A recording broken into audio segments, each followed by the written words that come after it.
What's going on, Headliner Nation? Kyle back with the Fantasy Headliners, and like we love to do here on the channel, when there is breaking news, we like to get a video out quickly to give you our breakdown on what we think is happening. Now, this news is not as big as Damian Williams opting out for the season, but LeSean McCoy is headed to Tampa Bay, and it muddies the waters of a backfield that was already a little bit difficult to navigate. So we're going to talk a little bit about what I think the LeSean McCoy signing means for Tampa Bay. Before we move on, though, do me a favor, hit that like button. If you're new to the Fantasy Headliners, hit that subscribe button and stick around and check out all of our deep diving content. This is just going to be a quick reaction video, but we've got a lot of deep stuff here on the channel. So let's talk about LeSean McCoy last season, because last season could be a little bit precursor to what we could find here in 2020. So with LeSean McCoy last year, again, signs with Tampa Bay this year. He ended up going to Kansas City last year. And we thought going to Kansas City, being with Andy Reid, LeSean McCoy was going to maybe just have a huge season for them. Didn't end up happening. Yeah, he had 465 rushing yards on 101 attempts. He had 4 touchdowns, 34 targets, 28 receptions, and 181 receiving yards.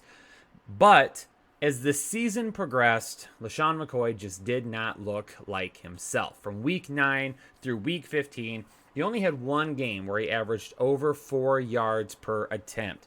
Now, again, this is a team that no matter what running back you seem to put back there, they have success.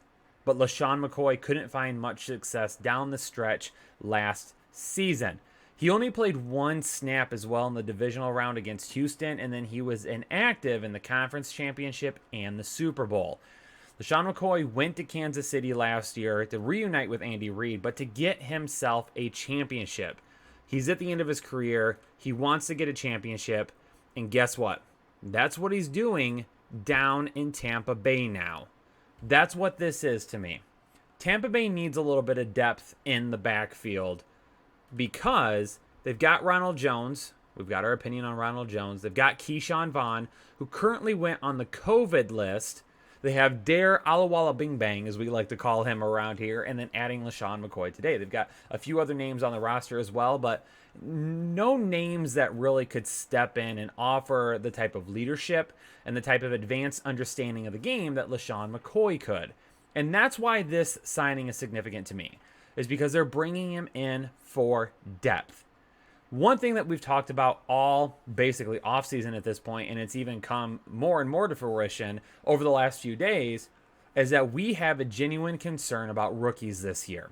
The concern is that there's going to be no preseason game. There's no rookie training camp. There's training camp itself as a whole for the entire team is going to be weird this year. It's not going to be the same experience it has been in years past.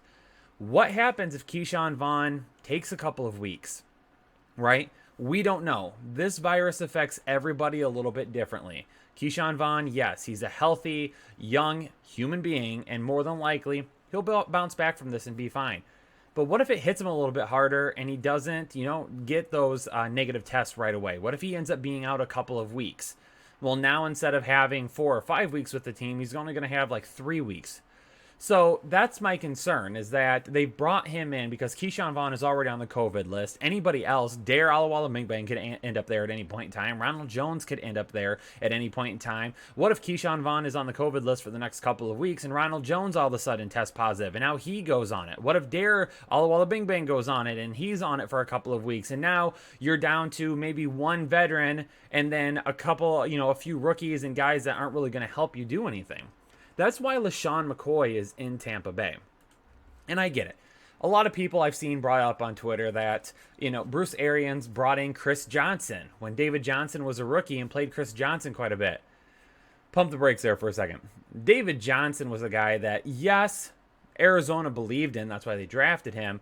But he was a guy that wasn't looked at as being like a top-end prospect or anything like that. They brought Chris Johnson in to have some depth on that roster and to be there in case David Johnson didn't work out. And guess what? David Johnson, he won out. He was more talented. By the end of the season, he was getting more and more touches. They were using him in the kick return game. They were getting him on the field as much as possible. But he was a rookie then. That's not the same thing here. Ronald Jones isn't a rookie.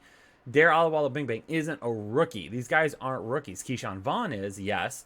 but they have veteran leadership already on that team. So if your point is that, hey, they brought him in and he's going to all of a sudden start over Ronald Jones, heck, he couldn't even unseat Damian Williams last year. In the playoffs, they didn't activate him. Darwin Thompson was the backup running back when KC was in the Super Bowl. They didn't even have him there over Darwin Thompson. LeSean McCoy is at the end of his road here, okay? He's in Tampa Bay to offer depth, to offer leadership, to help these young running backs, and to get a ring. That's why he signed in Tampa Bay. He wants to get a ring before this is all said and done. He deserves one too. He's one of the better running backs that we've ever seen play the game. I'm 100% on board with that. But his signing shouldn't change what you're doing with the Tampa Bay backfield. If you thought Keyshawn Vaughn was going to be a guy that was going to have a heck of a season, still spend a late round pick on him. The ADPs aren't that bad. You can get these guys back in 7th, 8th, 9th round depending on your draft. With Ronald Jones, if you like Ronald Jones, still spend a pick on Ronald Jones. Keyshawn Vaughn is the one I'm a little bit more worried about. This signing to me signifies more worry about Keyshawn Vaughn because, again, what if he spends it a little bit of an extended time? Now you've got a guy that can back up Ronald Jones if Ronald Jones goes out there and screws up, which, the possibilities of that are pretty good. But he also showed some signs last year as well that he was an athlete ready to make the jump and that he can make plays on the field. So I don't think this is to unseat Ronald Jones. I don't think this is because they don't believe in Ronald Jones. I think this is because they need the depth. They don't know what's going to happen with Vaughn. And again, at any point in time, any of these other guys could test positive, and now your backfield is running short. Depth is going to be a key for teams this year. And when you're like Tampa Bay, a team that is putting all of their funds in the bank right now, they're going in there and saying, we are going to win, we're investing, and we're going to do everything we can to get a Super Bowl right now. You want to make sure that you are as prepared as possible. Quite honestly, if all these guys are healthy towards the beginning of the season, it wouldn't surprise me if they end up releasing LeSean McCoy and don't carry him. But we'll see how that all plays out. Again, this to me, it doesn't do a whole lot. My opinion on the Tampa Bay backfield doesn't change. I think Ronald Jones will be the guy to begin the season, and if he shows that he can handle it, he will continue to be that guy. If he screws up, more will go to Keyshawn Vaughn. If Keyshawn Vaughn isn't ready to go, then LeSean McCoy will start getting a little bit more and a little bit more.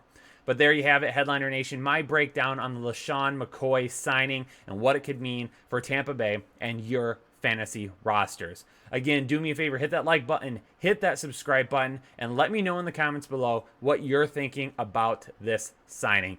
Headliner Nation, stay safe, stay healthy. I'll catch you on the next episode. Have a good one.